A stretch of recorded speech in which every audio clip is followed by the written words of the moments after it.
in Brooklyn, both in helicopter and also on the ground. Now, outside the courthouse, a scene of dueling demonstrations, some against the U.S. operation and others in support of Maduro's capture. Dick Brennan is here now with more on today's developments. Dick? Christine, Nicolas Maduro is charged with narco-terrorism, but his defense today tried to paint him as what they called a prisoner of war. This is in Venezuela was dividing tonight on partisan lines in Washington. Tonight, President Trump's national security team briefed senior lawmakers. Senator Chuck Schumer says he came away with more questions than answers.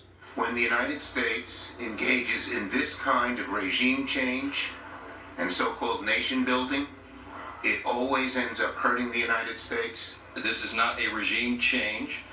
This is demand for change of behavior by a regime. The meeting comes as Nicolas Maduro spent another night in the Metropolitan Detention Center in Brooklyn after making his first court appearance.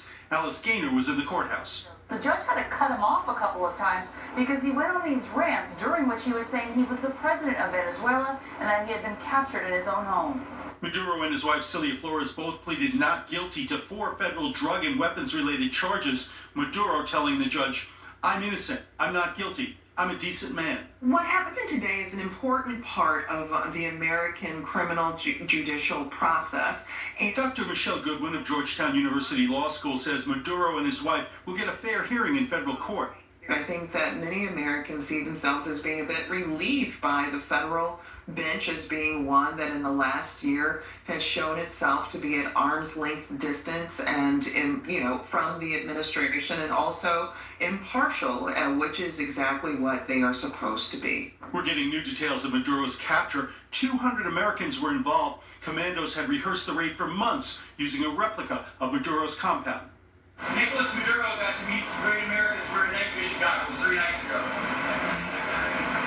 He didn't know they were coming until 3 minutes before they arrived. The arrest of Maduro sent oil stocks higher. What does that mean for the price you pay at the pump? On the CBS Evening News with Tony DeCopel, Jill Schlesinger said, don't look for an immediate change. Gas prices are actually 25 cents a gallon cheaper today than they were a year ago. That's going to be the more important thing. What Americans can expect is the global economy will dominate. Now, Maduro waived his right to bail, so he'll be staying in the detention center until his next court appearance. And Christine, that is not until March 17th. All right, got a little while yet to wait. Yes. Thank you, Dick. By the way, Maduro's son says the U.S. kidnapped his father and is calling for international solidarity. Nicolas Maduro Guerrera spoke during the installation of the National Assembly of Venezuela 2 days after his parents were captured. He said the operation violated their country's sovereignty. And Maduro's former deputy, Delcy Rodriguez, has been sworn in as interim president of Venezuela. President Trump has threatened that she could go next if she doesn't allow full U.S. access to Venezuela's vast oil supplies. Much of Maduro's regime remains in office. We will stay on top of Maduro's indictment and the transition of power in Venezuela. You can also find updates anytime on CBSNewYork.com. Let's get to your first alert weather now.